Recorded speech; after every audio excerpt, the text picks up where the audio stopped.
The old sod house still testifies to the hardiness of the settler in the wilderness, while block houses mark the sites of old military posts which protected the settlers. The old council oak hallows the spot where Indian and white man agreed to the opening of the West.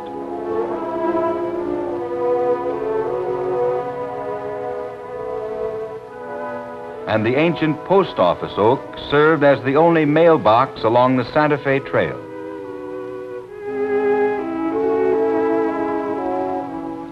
Indians of the territory wove many romantic legends about the deep waters of Great Spirit Springs.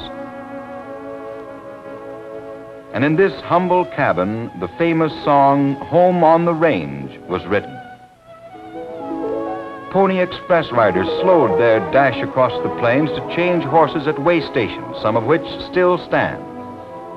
And with a rifle in one hand and a Bible in the other, men brought faith to Kansas. Men brought order as military posts were established in strategic locations. And finally, men brought government and built here their first territorial capital. From the earliest days, men have looked to this land to supply one of the essentials of life, wheat for bread. Mary and Bill saw the green waves of the fields billowing in the south winds, great seas, never still, always changing, changing with the seasons from green to gold, golden wheat against the blue sky, one of the most beautiful sights to be seen in the land of the Great Plains.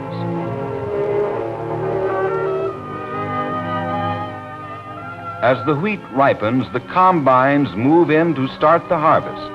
Like big ships, they cut their way through the sea of rich grain. And across the plains, tower-like storage elevators reach skyward. Here, the results of the harvest fill the bins, awaiting shipment to the wheat milling centers. Oil fields, too, are a part of the panorama of modern Kansas. Oil derricks matching the gold of the grain with black gold from beneath the ground. Abundant supplies of natural gas contribute to the wealth of the state and the nation.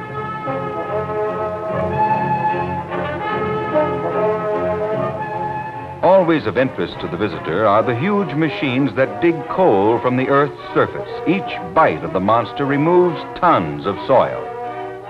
While far beneath the wheat fields, in mines almost city-like in their proportions, men remove salt from some of the world's largest deposits left by the ancient seas that once covered Kansas. A shipbuilding industry in the landlocked center of the United States? Yes, the manufacture of ocean-going tugs is an enterprise that never fails to stop the tourist. And the big steel foundries turn out the metal to make train wheels, engines, and thousands of parts for manufacturers. Yes, Kansas industries are vast and far-flung. A trip to one of the world's largest aircraft manufacturing centers is an experience that will be remembered forever. Here, the winged ships of the skies slice through the soft Kansas air as they climb from their spawning grounds in Wichita.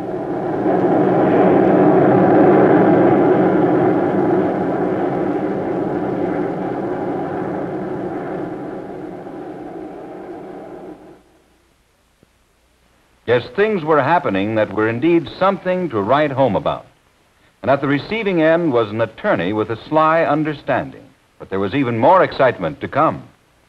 A visit to the hometown of the 34th President of these United States at his homecoming in Abilene.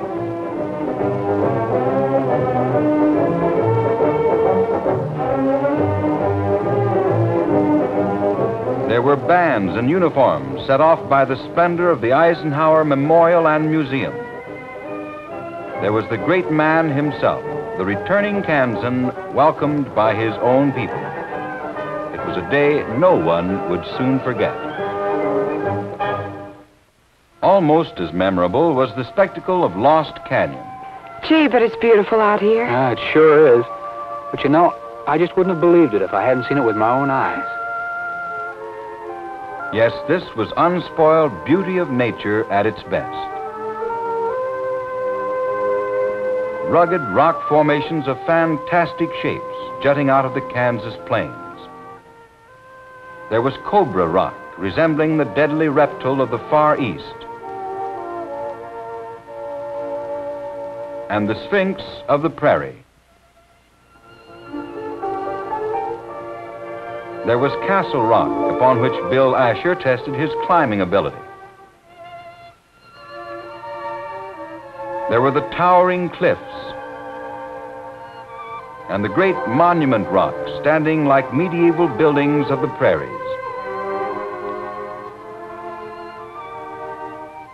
This was the scenic beauty the Ashers had least expected to find when they set out upon their solitary journey to what they thought was nowhere.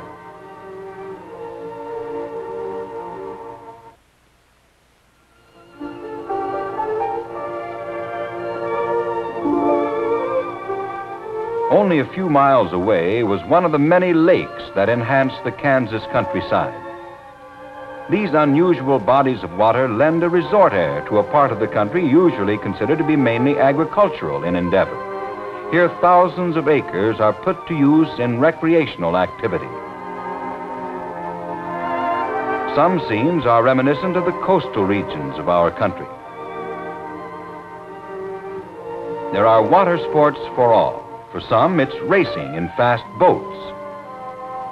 For others, it's a cool dip in the waters of a convenient lake. It was just such a thought that lured Mary and Bill Asher almost into trouble. They were going bathing in a nice, secluded spot, but they didn't see the sign, nor the farmer who had put it there.